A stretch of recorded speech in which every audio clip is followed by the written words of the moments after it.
I see this as part of his legacy. Today on Investigate TV Plus, the love of her life died by suicide, and now she's channeling her pain into prevention. I'm Tisha Powell. And I'm Lee Zurich. We take an in-depth look at the resources available for people who may be in crisis and the lifeline that's right at your fingertips 24 hours a day. Plus, a human trafficking survivor fighting for change shares her story in hopes of saving just one more person. It took me probably 5 or 6 years to really understand that I was a victim. We also break down the warning signs that someone may be a trafficking victim and how you can help. Then, from homeless and living in the back of a car to owning and operating a food truck. Nobody was supposed to give us anything. We had to work very hard for it, and we did. A couple drives home a message that your dreams can come true. In-depth stories that inform and inspire. You're watching Investigate TV Plus. It's a topic that often hides in the shadows because people worry they'll say the wrong thing. We're talking about suicide. According to the CDC, in 2021, it was the 11th leading cause of death in the U.S. So today, our coverage begins with a critical resource, the Suicide and Crisis Lifeline, where counselors and support are available 24 hours a day. Just call or text 988 from your phone, no matter where you live. Reporter Heather Graff shares the story of loss fueling one family's fight for suicide prevention and how you too can play a part.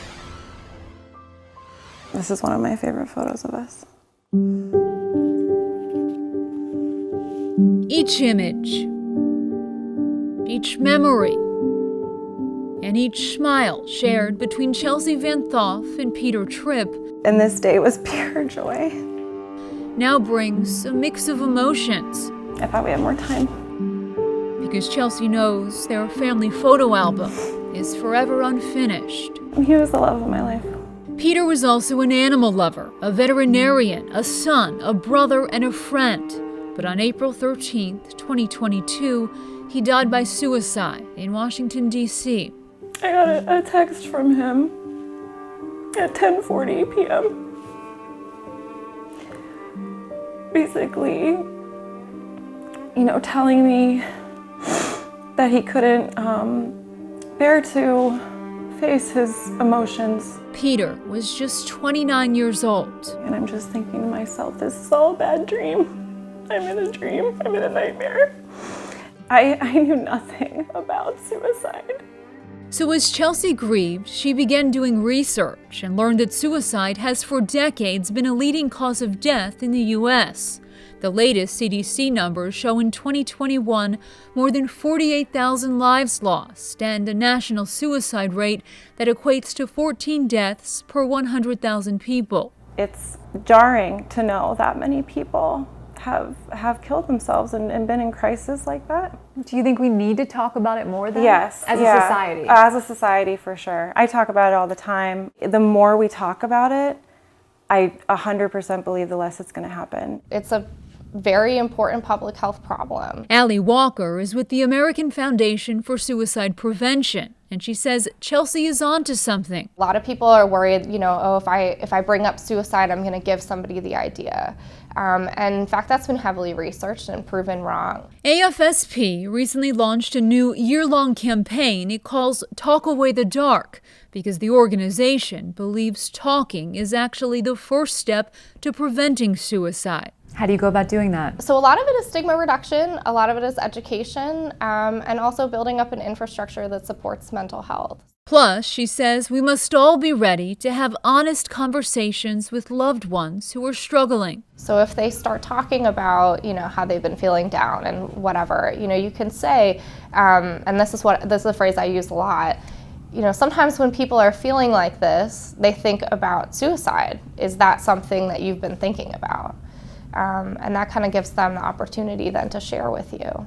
It impacts everybody. Over the past year, Chelsea has worked to turn her pain into purpose, advocating successfully for suicide prevention barriers that will soon be installed on the DC Bridge where Peter took his life. The advocacy was partly a way to feel like I had control over something, like I could do something about this. Chelsea's efforts also extend to the industry, where both she and Peter built their careers. You see, another CDC study found veterinarians are at increased risk of suicide when compared with the general population. The report cites data spanning more than 3 decades and potential factors that include veterinarians' long hours, increasing educational debt-to-income ratio, and a poor work-life balance. I think we need to approach it from both sides, within the profession and outside the profession.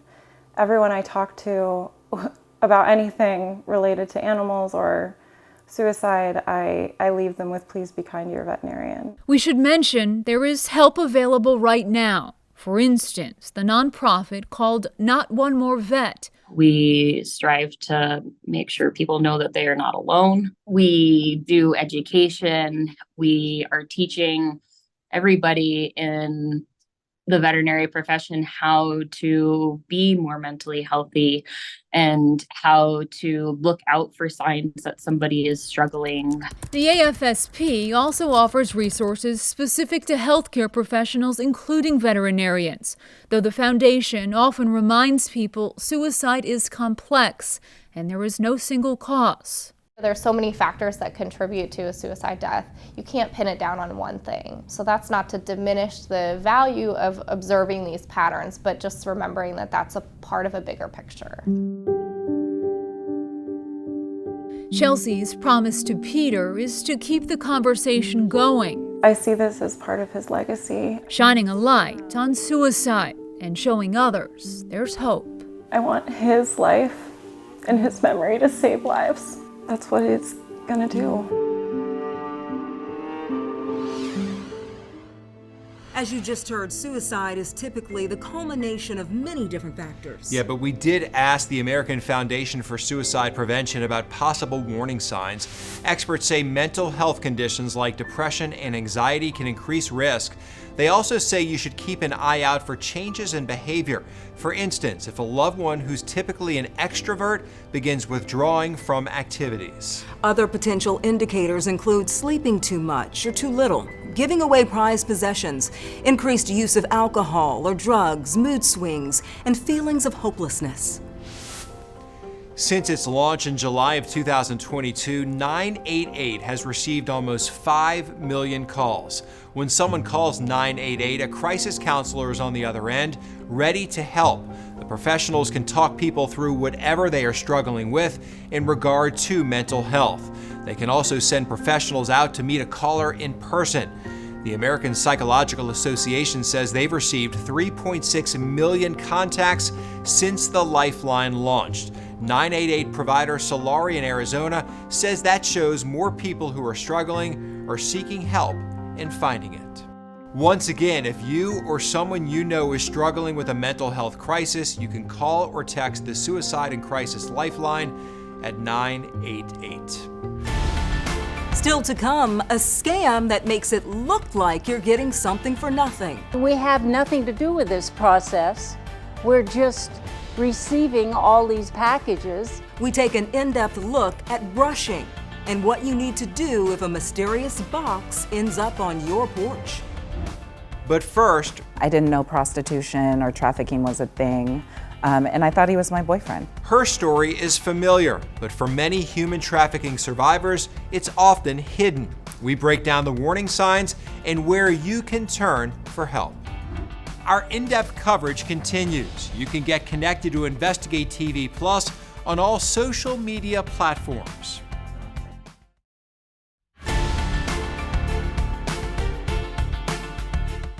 The U.S. State Department estimates 27 million people are the victims of human trafficking worldwide. Many times the victims are hidden in plain sight, maybe even in your community. Would you recognize the signs, or could you help a trafficking victim? We introduce you to a woman who shares her trafficking story in hopes of changing perceptions and saving lives. Jessica Kay is a human trafficking survivor. The shame, the stigma, the victim blaming is really detrimental. Jessica moved from a small town in Iowa to Las Vegas for a fresh start, but admits she wasn't ready for the pitfalls. I ended up losing my home and my car, and my son had to go live with his father. And that's when I met my trafficker. He groomed me for a really long time. I didn't know prostitution or trafficking was a thing, and I thought he was my boyfriend. The U.S. State Department describes human trafficking as a crime of exploitation. Victims can be anyone. A predator who has identified a potential victim who might be in need of making some kind of income, and they're lured into commercial sex. FBI Special Agent Melvin Gonzalez says victims are often deceived by false promises of love, a good job, or a stable life. Travel industry company BCD Travel says hotels and motels can be critical sites for the trafficking business. The trafficker and victim often check into a room together, sometimes in a remote area of the hotel.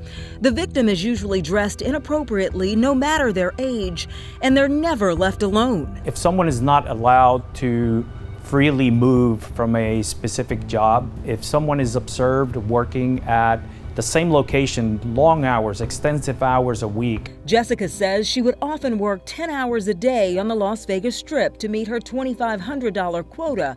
Until one night in 2007. That's when she was arrested for solicitation at a hotel and thrown in jail. Going to jail actually kind of set me free. I still was in this really vulnerable and unhealthy space. It took me probably 5 or 6 years to really understand that I was a victim. Polaris runs the U.S. National Human Trafficking Hotline, which helps to connect victims to support and services. The organization released a study in January of 2023 that found trafficking victims often struggle to make ends meet, earning less than $25,000 a year. One of the biggest findings that we really saw is that survivors are living on the economic margins. Polaris CEO Catherine Chin says that's because many victims have criminal records related to being trafficked, which makes it difficult for them to get jobs or find a place to live.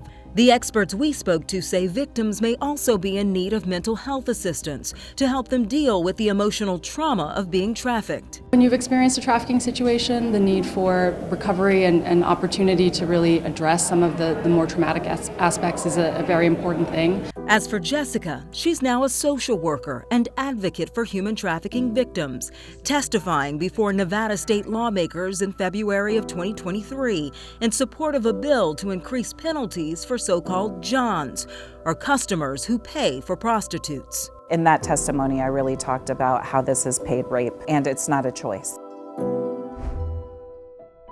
If you or someone you know is a victim, you can call the National Human Trafficking Hotline at 888-373-7888. A food truck where the owners hope you get more than a meal. Still to come, the inspiring message behind their business they hope fills your soul.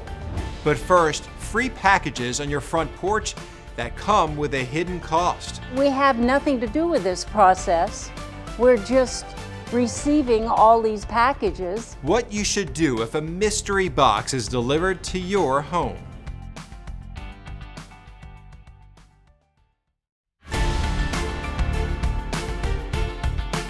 What would you do if a stack of mystery packages that you never ordered showed up at your front door? Freebies can be nice, but the experts we spoke to say you could be the victim of what's known as a brushing scam, and your personal information may be at risk. The Better Business Bureau says brushing scams get their name because scammers brush up the reputation of a product or seller by sending unordered items to unsuspecting victims. Yeah, the items are often lightweight and inexpensive to ship, such as flashlights, face masks, or hand warmers. It usually happens when a third-party seller gets hold of your name, shipping address, and potentially even your Amazon account information. Reporter Susan Campbell introduces us to a couple in Arizona who were inundated with packages they didn't order and the steps that you can take to give scammers the brush off. At first, this might sound kind of cool. Free stuff delivered right to your doorstep. But it's actually part of a scam to create fake product reviews. It started with one package. Oven shelf pad.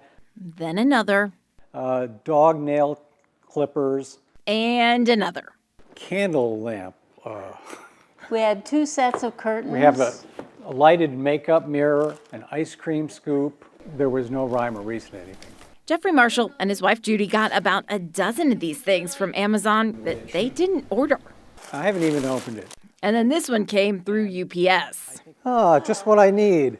On every package, it's their address, but someone else's name. We actually went to a couple of these houses and said, do you know a James Vanderzee? And no, it could be a made-up name. Turns out it is. This is a so-called brushing scam. Online sellers know they need good reviews to boost sales. They send their products to a random address. That creates a tracking number, and it makes their fake reviews look legitimate. Best case scenario, it's just your address, just your name and address. You get something free, and you're an unwitting accomplice in someone's online fraud. That's not great, but you do get something free. Worst case scenario, it means that at least one of your accounts, if not multiple, and possibly your payment information has been compromised. First and foremost, you need to check your accounts, check your bank and credit statements just to make sure there aren't any strange charges on there. You should also just change your passwords, just in case. Amazon prohibits third-party sellers from sending unsolicited packages. And the company says if that policy is violated, it may withhold payments, suspend selling privileges, and alert law enforcement. My point to them was, you're inconveniencing us. I mean, we have nothing to do with this process. We're just receiving all these packages, and now you're telling us it's our responsibility to take care of these packages. And I don't agree. The more I thought about it, the more nonsensical it seemed. Judy and Jeffrey reported every single unwanted package to Amazon. Well, that was July 15th. We've heard nothing. So packages just keep appearing and appearing. Very frustrating. And the fact that, you're dealing with some enormous corporation where they basically just, allow this to happen, and you have no real recourse, no meaningful recourse. Just a stack of stuff they don't want and can't use. If you get unsolicited packages like this, the Federal Trade Commission says they're yours. You can do whatever you want with them. Keep them, throw them out, or give them to charity. Just make sure you report it so possible patterns can be identified. In Phoenix, I'm Susan Campbell. I think it's incredible that someone sent so many just to that one couple right there. Yeah, what are they going to do with all that? Christmas gifts, maybe? Can you do that? I don't It's know. probably not the best idea, Yeah. but I get so many Amazon packages already. I would be so confused. Losing track of Losing what? track of what's what. That's a mess. Can you imagine, hey, I got you this for Christmas. Yeah, I bought it for you. Well, not really. I Yeah, don't know. but hope you like it. Yeah, hope you like it. Well, the Better Business Bureau says brushing scammers are trying to cheat the online review system, which skews searches on Amazon. If third-party sellers send items to people, it makes it look like a verified purchase. The U.S. Postal Service says since merchandise is usually cheap and low cost to ship, the scammers perceive this as a profitable payoff. Inspiration is on the menu.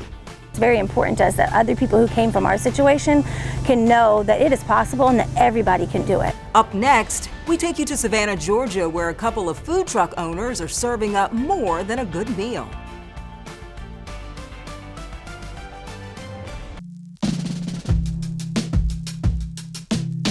I just put all my love into everything that I do. That love, along with a dash of hope and a heaping of hard work, are the key ingredients to her success as a food truck operator.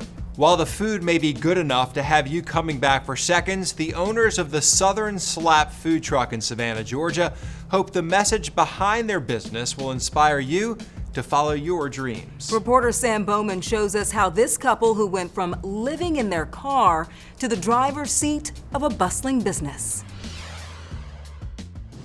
It's a food truck that will certainly catch your eye. If you see this truck, run it down. This is the best food, I promise you. You will be happy, you will be satisfied, it's delicious.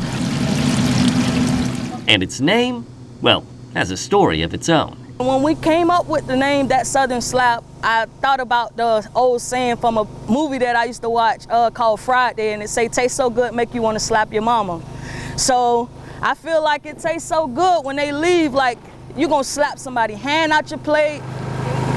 The Southern and soul food-inspired truck was the passion project of Shavatika and Emily Morris. She's the cook and she's the creator of everything that goes on here.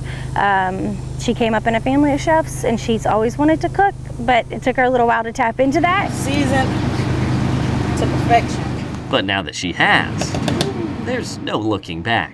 I always knew I was gonna be successful, not to be cocky or anything, but I always spoke it upon my life. Speaking life into a dream that not long ago may have looked like an impossible reality. Honestly, we were homeless for 6 months of our relationship and we didn't have anything. We slept in the backseat of my car. We knew that we were supposed to have more, but it wasn't supposed to be handed to us. Nobody was supposed to give us anything. We had to work very hard for it, and we did. That hard work turned into a successful cleaning business. And now, a new challenge. This truck is very stressful, but every single day it is rewarding because we get positive feedback. Oxtail is slapping. And just to hear people say that the food was good or that the customer service was great, that's what our goal is. While this venture is still new, the Morrises know what it takes to be successful. I just put all my love into everything that I do. So whether you're hungry for some fried chicken or just hungry for a better life, they hope after you visit their truck, you'll leave filled. It's very important to us that other people who came from our situation can know that it is possible and that everybody can do it. That is, if you're willing to try. You gotta work. If you don't work for it, then it won't come to you. You gotta work for it, work hard. And that's it for us on Investigate TV Plus. I'm Tisha Powell. And I'm Lee Zurich. Thanks for watching. Coming up on the next Investigate TV Plus, unexpected medical bills and few answers from the hospital. $700 for a shot? One woman's story and how you can avoid high costs at the emergency room.